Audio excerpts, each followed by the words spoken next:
Hello, everybody.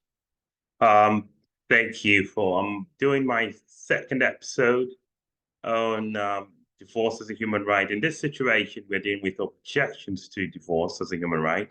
I've titled it "Objections to Divorce" because it would be rather long to do that. So basically, for people who don't know, my background is a little bit. I didn't put it properly, but that's the UN flag. United Nations flag. Basically, I do have a view, of course, that divorce is a human right. However, there are very good objections to it. What I'm going to do is to address the objection first, and then the counter objection, why I think it's not good enough. That doesn't mean that that objection itself is bad. People come to different conclusions on this issue, and that's totally fine. I'm not here to convince people and try and say, okay, if you don't agree with me, then you're wrong, but rather to have a discussion in the comments. Although this is a monologue, you can discuss and say, hey, Chindi, I think you're wrong on this issue. It is possible that I can change my mind in the future. However, I've looked at this issue very carefully over a number of years, and I think I can tell you why I think divorce is a human right, and the objections don't suffice in convincing me. But they are great objections, and I will get into them. Let's get into them right now. Let's go.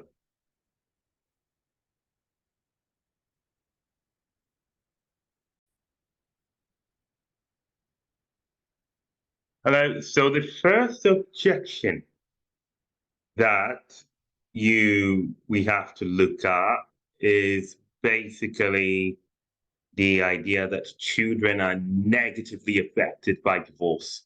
Okay. So this idea that children who are innocent, who did not choose to come into this world, are very negatively affected by divorce. Now, I have a screen to share of the ideas I came up with, which I got from other people who commented on my issue about my divorce and criticized my first episode, which was on the idea that divorce is a human right. So I will cite those objections in this number one objection. There will be other subsequent objections, but let's start with this first one.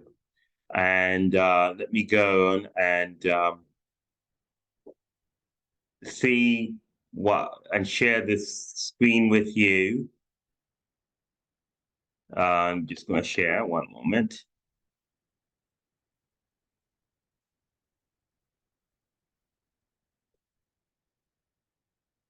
All right, so I've just shared a screen with you of what my ideas came up. It's my Microsoft Word. Don't worry about it. It's a little bit crude. I don't like the chalkboard, so I just use Microsoft Word or Excel to get my ideas across of what I'm trying to say. And in that way, you can read it as you follow through. It makes it easy to understand, especially if you're one of those people who really supports my position. And I'm trying to do steelman, the other position, so that we avoid strawman. So steelmanning is where you try to objectively look at the ideas of your opponent. Strawmanning is where you try to ridicule or belittle what your opponent is saying. So let's go here and talk about why people say divorce is a bad idea for children and therefore it should be restricted and no fault divorce should definitely not be allowed. It goes like this. Of course, it starts with divorce is bad for children. When families split, it negatively affects children. This is true. Okay. When families split up, it really affects children because children have to consistently move environments from one to another. Think about visitations. It gets really complicated, right? So if they split visitations, maybe the children have to stay over the summer with the father and all the other time with the mother, let's say, that can affect uh, the ability of children to adapt properly to an environment. So if you're consistently changing environments, as one person who's changed environments, it's very tense. It's very uncomfortable. It's not easy, and it doesn't help the children. But also, and I'm talking in terms of people who are wealthy enough to do that. Let's take situations where parents are permanently divided. Maybe one person has sole custody and they prevent one parent from seeing the children. That has a negative impact. It's been shown that statistically, children in two-parent households have much on average. Okay, this is average. Please, people don't quote me and say, oh, this person did better than. I'm talking about averages, okay? On average, children who come from a two-parent family home do better than people who come from a single family, single parent family home. I forgot to put parent here, single parent family home. And so if you look at it, I say it here. Basically, the idea is that the state must protect the family as much as possible because it's good for children to have a unit of a couple rather than one person raising the children. So the state must do everything in their power to protect the children. And one way to do so is to restrict divorce or to make divorce harder to do. So to basically remove no fault divorce. People should not be able to divorce because they want to. Okay, you should state a reason why you want to divorce, and you show proof. So it should be maybe unfaithfulness or something like that. So that's what they're saying. They are basically saying, look, this affects children negatively, and that affects society in a negative way. If children go through what would call juvenile delinquency, okay? So if children come from divorced families, have a higher juvenile delinquency, right? It means that the higher the divorce rate, the higher the juvenile delinquency. And that means there'll be, in the future, the higher crime rate, right? There's this idea that actually people who come from single family homes, there's a higher chance that those children, when they grow into adults, end up becoming criminals, okay? I'm not saying, again, let me be clear here.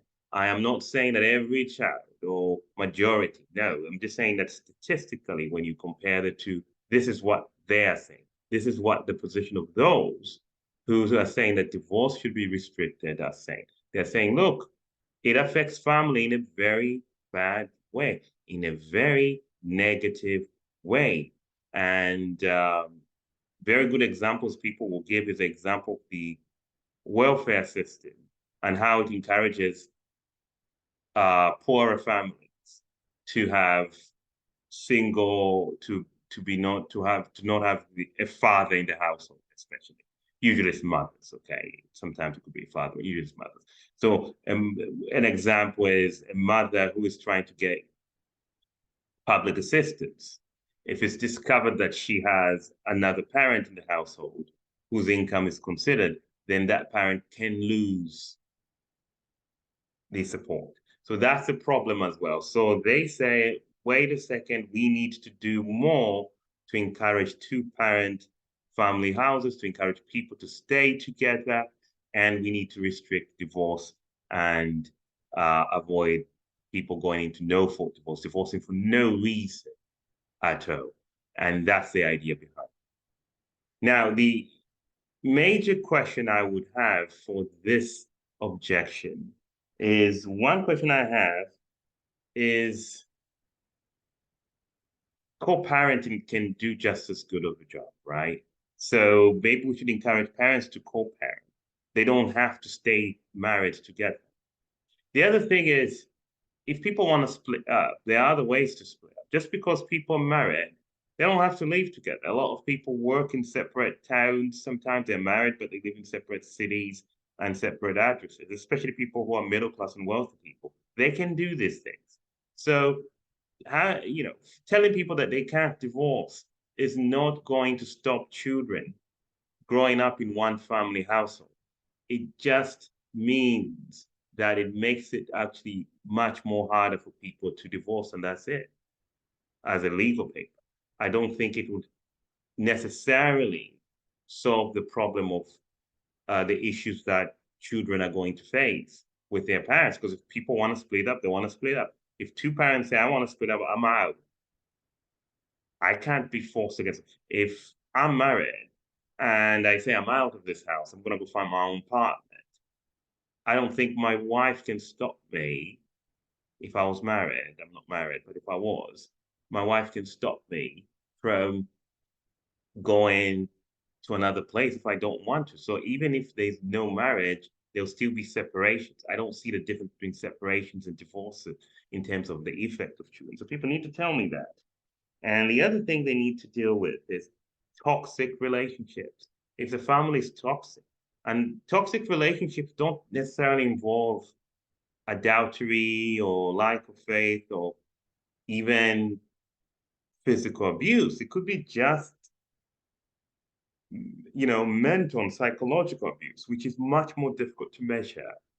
And so these things can be very bad for children. If people are always arguing and screaming at each other and fighting each other all the time, that will have a negative impact on children, and they might have been better off divorced.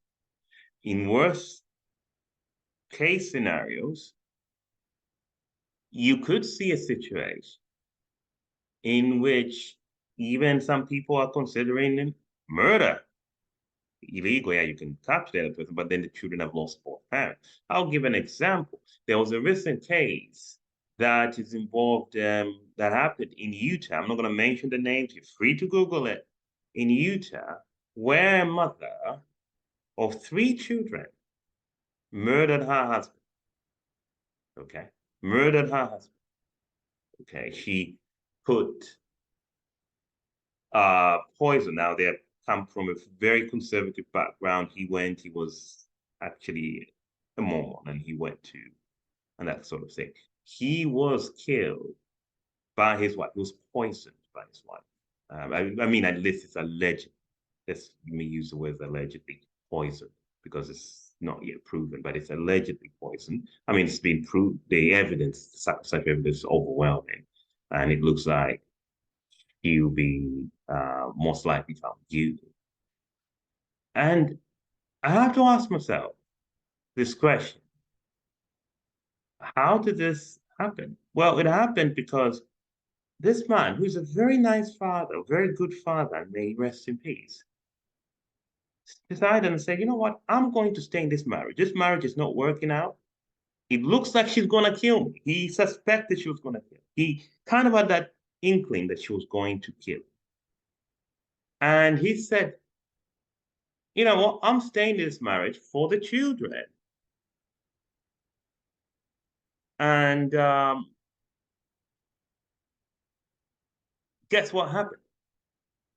Despite him staying in the marriage for the children, he ended up dead. He was killed by his, you know, by his wife. He was poisoned. And his wife has been captured, so the children have lost both parents. Now, this is a worst case scenario. It rarely happens. But guess what? When you're forcing people to stay together, these things can become much more frequent. Okay? If you can't get rid of them, people will find other ways to get rid of people, to make life miserable. And so I like the idea of divorce. I agree that divorce is bad for children. I wouldn't disagree with that. But where I disagree is that therefore we should remove divorce as a right or reduce it as a human right. I disagree with that. I think there's a reason why things like no-fault divorce should be allowed. And the reason is because if people don't get along, they don't get along. And trying to force them to get along is just going to have an intended consequence and make matters worse. So we'll go on to the next point, which I will be pointing out very, very soon. So the second objection that is used is this objection of people use divorce as a way of, as a money-making scheme. Called the, people will use words like a gold digger, okay? So there's a lot of, basically, people who go out from person to person, looking for that wealthy person who has way more money than them. They hope to entrap them, marry that person, and then once they see that they've married long enough, then they can get divorced and get resources. And people will say this about someone like, and I'm not saying, let me be clear, I am not saying that I am saying that, okay? People will say that about somebody like, Tyrese, Tyrese who's in the divorce with his wife right now, or something like that. Some people will say that.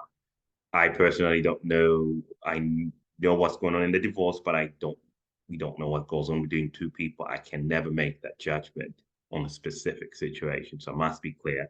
So these are all speculations from other people. But they will say things like, hey, look at what happened. Look, Chindi, don't you see how, people use this? And it happens a lot. It happens not a lot, but it does happen quite a frequent enough time, which is why divorces can be very, very contentious, and there's a lot of disputes in divorce. I know a relative of mine who was wiped out completely. I don't think this was a situation, it was a different kind, but basically divorce is very costly. So let me now share the screen of what I mean. I usually like sharing the screen of what I wrote prior to doing this video. It shows you how I'm thinking and how I'm trying to steelman those who are objecting to my position. And at least I try to be fair. I may have not thought it out much more clearly, and you can always add comments to it. But please, let me just share what I mean here, and we'll get to that. Let's go, ready to go. Okay, so here's the situation. People use it. So use divorce as a money-making scheme, i.e. gold digging, right? To disguise the person who files a divorce must come out of the marriage with nothing unless they can prove unfaithfulness. So the people who say this don't necessarily say that divorce should be bad. They say it should have a huge economic cost for the person filing, so that the person will think twice before filing it. So whether you've been in a marriage for 5, 10, 15, 20 years, if you find some stupid reason to file for divorce, or if you cheat on your husband or your wife, and then you divorce, you should lose everything. You should be starting from nothing, except maybe your job, which, they can't make you lose your job. But basically, everything should be taken. You bought a house, everything should be given to the other person. So if you're a wife, you cheat on your husband, then everything you should be come out with nothing. And even in cases of custody, if there are children involved, we should decide on the side of the person who didn't file the divorce. That will discourage people from filing for divorce in a no-fault situation because of those economic consequences. So they say the reason why this is the case is because divorce is a contract. If I break a contract, So if I have a contract with my employer or a company and I just break the contract, they can sue me for breaking the contract. They can say, you broke the contract, you pay us, you compensate us for breaking the contract. There are consequences for breaking the contract. So marriage is a legal document, it's a legal contract. I think there's a Christian pastor, famous Christian pastor mentioned by name who said this. Like it's like a business contract. We should treat it that way, and we should not people should not just be able to get out and win out. And they have a point. So there are cases where, and I've seen this before because part of what I deal with in my job, I won't mention what it is I look a lot at divorce cases. And there are cases where the person cheats. The person cheats and goes on to get a good divorce, has custody of the children, and gets the house and whatever goes and get alimony to. Okay?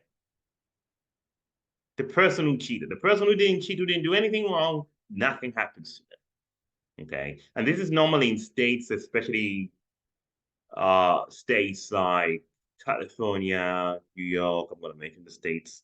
Some states are pretty conservative about this, but generally speaking, this is a general. Imagine somebody cheating a wife, let's say a husband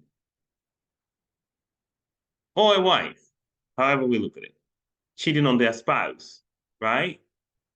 And they get away with it. They say they don't only win, they get custody of the children. There are no consequences for their cheating. Nothing. There's no legal consequences for that. And people who are resisting and saying, this is wrong. We shouldn't be allowing people to use this as a money-making scheme. And this happens especially if somebody who is less wealthy than the other person marries with the person. There was a case where I think there was a famous, I might be wrong about the details. Don't quote me this, because there's a famous musician, I won't mention her name. There's a famous musician who was married to somebody. That person cheated, filed for divorce, got custody of the children, and this is her husband. And not only did he get custody of the children, he he also got to receive both child support and alimony. You can see why people have a problem with that divorce.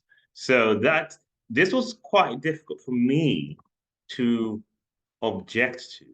But one of the objections I have to this is that it's very difficult to know exactly what's happening in a home. And because it's very difficult to know what's happening in a home, it is better to just divide it up, halfway and then look at how we can distribute, we can decide everything else, child support, alimony, and so on, and use the legal framework. Because trying to say, oh, this person filed a divorce. Let's say a woman who is facing verbal abuse files divorce. And maybe has even faced physical abuse. Not all physical abuse you can see marks. This idea that if somebody's physically abused, they can see marks is ludicrous. In most cases, sometimes when you're physically abused, you may not even be able to see the marks of the abuse. So the person is being physically abused. They report that this is a physical abuse. People find it hard to believe it. The judge finds it hard to believe it. And they say, oh, yeah, you're the one who filed for the divorce. So therefore, we are going to assume you caused the divorce. That would be a problem. And so this is why I say divorce is a human right. And you can't just say to people, oh, you have to find fault and you have to find reason. And whoever files for divorce is an issue. That's the counter I have to this. It's a very good argument. I get it. People trying to use the system to their advantage. But you know what? Even the people who complain about the system don't know how to improve it. Because it's very hard to figure out how you improve the system. What would you do? So let us say you are in my position. Yeah? Let's say you are in a position you're in a position where I'm sorry, I use my position. There's no effect of me.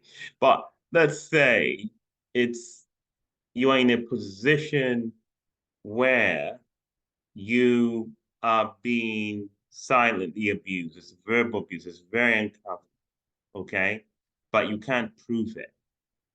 And by the way, um, domestic violence is very tricky. Okay, so I'll give you an example. I think I've heard a statistic that states that 24% of women, 24% of men, I'm sorry, 24% of men do face domestic, 70-something women, but 24% of those who face domestic violence are men, right? And most people find it hard to believe that men have faced domestic violence. So if I'm a man and I'm facing domestic violence from a woman, it's going to be hard for me to prove that in court. So imagine I am in a relationship where my wife is, say, a wealthier person than I am, right? And maybe she's a big attorney or some rich celebrity, okay? And I'm being abused. And I file for divorce because I'm being abused. And I can't prove the abuse because she's going to say, "Hey, look, I'm a woman. How can you expect me to be the abuser? That's not going to happen. These things do happen. This is the reality of life. Even though there's 24%, I think I might be wrong. I might be slightly off. People can correct me, but I'm pretty sure it's around that figure. Um, you're wrong, Chin. You're wrong, Chindy. You did not experience domestic violence, so therefore you're going to lose everything. You get out with nothing. You're going to have to stop working at Burger King or whatever. Maybe I wasn't even working. That's not okay. That's not okay. So you have to say, okay, we don't know what happened. Chindy's claiming domestic violence. We can't prove that domestic violence happened. But we do know that Chindy is way poorer than, let's say the other lady's name is Lisa. Lisa. And therefore, Lisa has to pay alimony to Chindy because they've been married for 15 or 20 years or 30 years, right? And so she's gonna have to pay alimony, and she's gonna have to compensate Chindy for the divorce, even though Chindy filed for the divorce, and we can't find good reason why he did it. Because we don't know what happens in a house. It's very difficult to figure out unless we have cameras and we're investigating, and we can do investigation CSI stuff. It would be too expensive, and it would also be an invasion of people's privacy. We can't do that. We can't prove. It's very difficult to prove who is wrong in a divorce situation. So that's why you just say no fault divorce. You don't have to give a reason why. We don't know what happened. We can never know 100% for sure what happened. So therefore, let's just make it what it is. So that's my counter to that objection, is that. Anyway, so we'll get on to the final objection, and I'll get to it right now.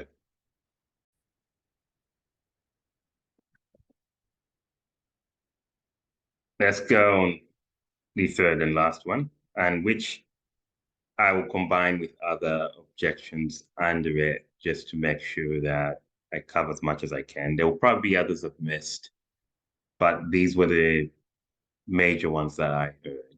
And so it's very, very important. I'm going to share my screen of ideas I came up with before I get back to discussing the counter objectives, counter objections. Again, as I stated from the beginning, my counter objections are not saying that the people who have these ideas are wrong, but rather that the reasons why I have the position I have, which I believe that divorce is a human right, and that it should not be taken away. So I'm going to go ahead and share my screen. That's one of the screen on the notes I wrote for the third objection, and we're going to go from there. So this idea, it's this idea that, forgive my notes if I made mistakes. These are quick notes I wrote in relation to this, but you get the gist. The idea is that the rate of domestic violence in countries that allow no fault divorce and those that do not are the same. Domestic. It's literally actually true. Like not only domestic violence, but abuse. Like countries where you'd think that countries where the marriages are forced and imposed would have a much higher rate than, countries where the marriages. But actually, I found out, I was reading about the Philippines, because the Philippines still has, uh, does not allow divorce. And there was a paper I came across, which was actually pretty well researched. I thought, no, this guy's just a Catholic who's trying to defend this. It was pretty well researched, and it does show that if you look at the stats, there is not much difference between domestic violence. The problem of domestic violence is similar, whether you allow divorce or you don't. In other words, our idea from our side, which says, hey, if you allow divorce, if you allow people to divorce, then the domestic violence will go down, and deep down, that's not what happens. It's the same. The rate is quite similar. It doesn't change. I would like to look at any papers that would counter that, but that's what I read about it, and it's very, very interesting. Okay, so that's why I said basically the argument people are forced to stay in marriages that will lead to more abuse is flawed. So this idea that it used to be that the argument that was made by feminists, people um, from other positions who supported divorce was this idea that when you marry, when you're forced to stay in a relationship, it becomes more abusive because you can't get out of it. If you can easily get out of it, it will lessen the abuse rate because people can get out of a relationship. But like the story I told you about the gentleman who was killed by his wife in previously, this is not the case. He basically he could have gotten out, but he chose to stay. In other words, sometimes even when people can easily get out, they choose those, the domestic violence rate is just not going to change based on, the fact that we allow divorce. In fact, many people who are abused sometimes go back to their abusers for reasons of domestic violence and abuses. Domestic violence is really complicated, and I'm not an expert. And so that's what it really shows that those are the numbers. Now, more marriages lead to a stable society. So the idea is that if we have more marriages, more two-family homes, it leads to a stable society. It's a much more stable society than people living separately. And this is true because if you have two people living together, sharing resources and sharing expenses, they actually have more. Okay. There are so many, when you have divided responsibilities, you can do more with your time. You can do more. If you have children, you can take care of your children in a much more easy way. I discussed that previously. And this is a fact. It's very difficult. We know this. It's very difficult for example, for mostly single moms or single parents, single fathers too, to take care of their children. It's really hard. You go to work, who's going to take care of, who's going to babysit the kids? How are you going to divide responsibility? How about expenses? How does it work? All these things can be factored in. So more stability. So everything should be done to keep people together. Because sometimes people don't know what they want. Okay. There are times when people will face marriage challenges, and the government should, by all means, discourage people rushing to divorce. And this is why you should, having this idea of having divorce as a human right, and people can just say, oh, I want a divorce, is iffy. That's what they are saying to people like themselves. They're saying, look, Chindi, you you have no idea because you don't have kids, which is a good argument. You don't have kids, okay? So you've no idea what it means to be a single mom and live separately. Although there are single moms who've also told me and say, hey, I made this decision, and it's the greatest decision I ever made. I broke up with my boyfriend or slash husband, and it's the greatest decision I ever made. That's a separate topic. I'll get to that later when I counter this objection. But the idea is that we should try by all means to keep people together. Yes, it's difficult sometimes, especially if somebody's cheating or there's abuse, that's going to be practically impossible. One thing that has to be said is that almost everybody I met who is quite conservative on this idea, including people who are religiously conservative, understood that in situations of domestic violence and or adultery, they understood that people should be able to, that people should not be forced to stay in those situations. And I'm talking about people who are religiously very conservative. And if I asked them and said, what about, they said, look, in that situation, the person should definitely leave. Okay. So, because I think sometimes we strawman the people who are opposed to divorce, and we say, oh, they're trying to keep, in most cases, women in this relationship that they can never get out, which leads to all sorts of abuses, right? But that's not the case. Everyone I met told me, look, if there's physical abuse or if there's adultery, people should leave. In fact, I'll be the first. Someone was even told me I'll be the first person. If that happened to my sister, I'll be the first person to go and pick up my sister. So most of them make us. I'm not. You must be careful not to strawman our opponents. So probably there might be that one weird person who says no matter what, staying. I've never heard that, and then I don't think they would have the courage to say it publicly, to be honest. But the idea is that people should do everything they can to stay in a marriage, that people should work out things, that society, we need to toughen up, and that there'll be rocky situations in relationships. Relationships are tough. Living with people is tough, and you're going to face challenges, but you must deal with those challenges. You must find ways to deal with each other. Maybe take a little bit of a break. You sleep in separate rooms to give each other space or something, but just don't break up a bit. So that's what this argument was, and it was a great argument, and I thought that was really, really good. And I thought, wow, these are great objections. Now, my counter objection always has been that I have a lot of friends who are single mothers who would tell me that they are happy that they left their husband. Okay.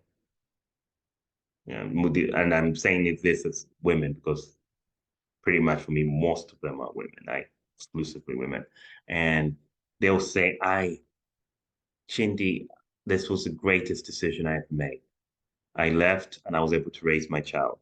And in fact, they were not bitter at all. They would say the father is welcome to visit the daughter. I have another friend of mine um, whose daughter is now an adult. And the father came to visit, and the daughter didn't even want to see the father, but she was encouraging the daughter, hey, go see your father. That's your father. Go meet him, meet together, and I'll go pick him up. So it's not about I think there are other ways to make sure that the effects of divorce are not severe. And what we could do is to probably encourage people to co-parent. Co-parenting is a solution across the board. But I don't think we should force people to live together if they don't want to. And they shouldn't have to give a reason for it. Because if we have to do that, it will create a lot of problems. And then it becomes whoever can speak the smartness. So sometimes people can't express themselves really well.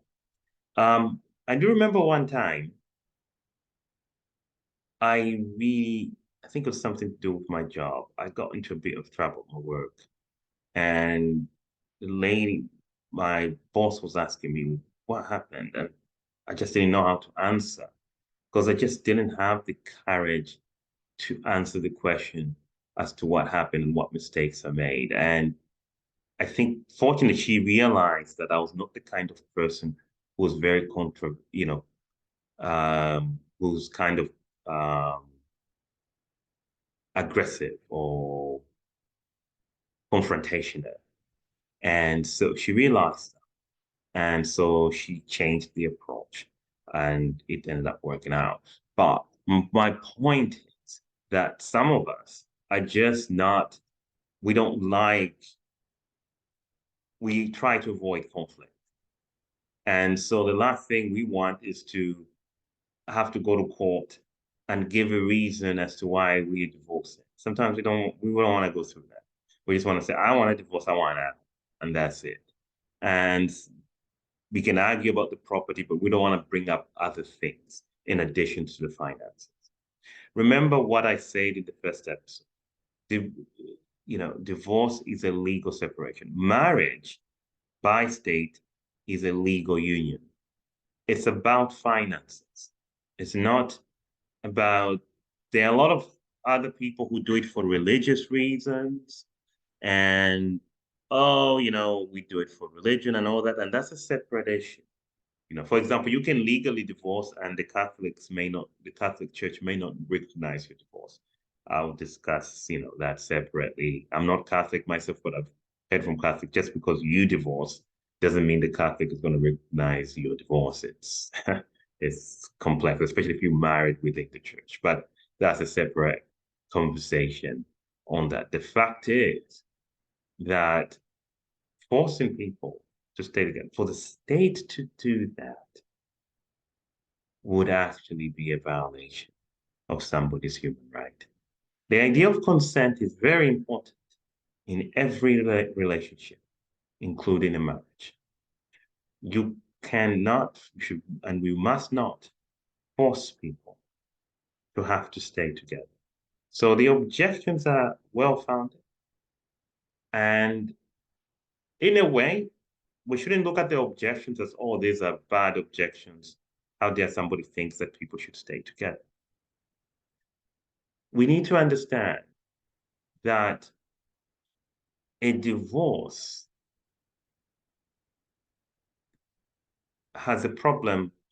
may have a problem on society. So the three objections that are being made are made on utilitarian grounds, mostly. The idea that society suffers as a whole if the divorce rate is high. So we give individuals freedom to divorce and society suffers as a whole. That's a major objection to my position. And we have to face up to that for those who believe in human rights. But if you go to the Human Rights Declaration and read it, and you can read the 30 declarations of human rights. I'll actually put a link for the 30 declarations of human rights. You can read it for yourself. And I'll go through them at some point during my discussion. It's very important that we understand that one of the essence of those human rights declaration is individualism. This idea that we need consent from individuals. We can't just go and take away their freedoms.